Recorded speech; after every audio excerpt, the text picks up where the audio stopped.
नमः शिवाय। जीविका मंत्रा में आपका स्वागत है।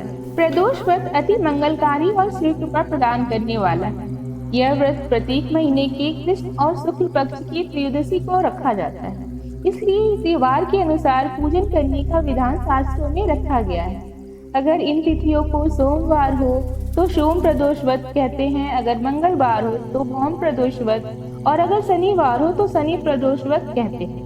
विशेषकर सोमवार, मंगलवार और शनिवार के प्रदोष व्रत को अत्यंत प्रभावशाली माना गया है। प्रत्येक पक्ष के त्रयोदशी के दिन को प्रदोष व्रत कहा जाता है। सूर्यास्त के पश्चात रात्रि के आने के पूर्व के समय को प्रदोष काल कहा जाता है। इस व्रत में महादेव भोले शंकर की पूजा की जाती है।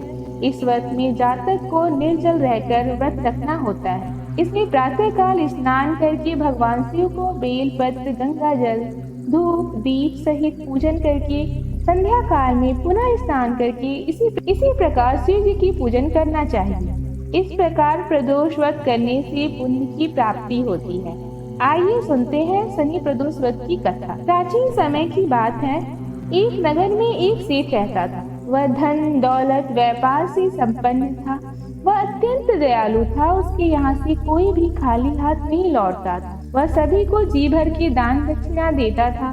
दूसरों के सुख में ही वह अपना सुख प्राप्त कर लेता था। हर कोई सेठ का बहुत सम्मान किया करता था। लेकिन इतना सब होने के बाद भी सेठ सेठानी के पास एक बहुत बड़ा दुख था। दुख का कारण था उनका संतान न होने के कारण दोनों ही दुखी रहा करते। एक दिन उन्होंने निश्चय किया कि तीर्थ धाम जाया जाए और अपनी काम काज को सेवकों के ऊपर छोड़कर वो नगर से बाहर चले गए। जब उन्होंने नगर से बाहर कदम रखा तो एक विशाल वृक्ष के नीचे समाधि लगाए एक तेजस्वी साधु दिखाई पड़े। दोनों ने सोचा साधु महाराज से आशीर्वाद लेकर आगे की यात्रा शुरू की जाए, जिससे कि यात्रा में कोई बाधा उत्पन्न न हो। इसके बाद दोनों पति पत्नी समाधि लिए साधु के सामने हाथ जोड़कर बैठ गए और उनकी समाधि टूटने की प्रतीक्षा करने लगे। सुबह से शाम हो गई लेकिन साधु की समाधि नहीं टूटी। लेकिन पति पत्नी धैर्य पूर्वक हाथ जोड़कर बैठे रहे।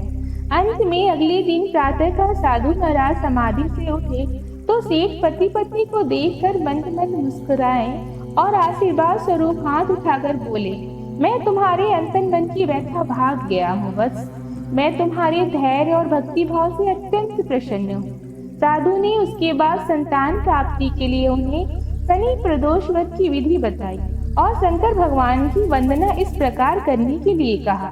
हे रुद्र शिव नमस्कार, हे शिव शंकर जग गुरु नमस्कार, हे नीलकंठ सूर्य नमस्कार, शशि मौली चंद्र सुख नमस्कार, हे उमाकांत शुद्धि नमस्कार, उग्र रूप नमस्कार, ईशान इस प्रभु नमस्कार, ईश्वर प्रभु शिव नमस्कार। इसके बाद दोनों तीर्थयात्री जब तीर्थ यात्रा के बाद अपने घर लौटे तो नियम पूर्वक दोनों प्रदोष व्रत करने लगे। कालांतर में सेठ की पत्नी ने एक सुंदर पुत्र को जन्म दिया।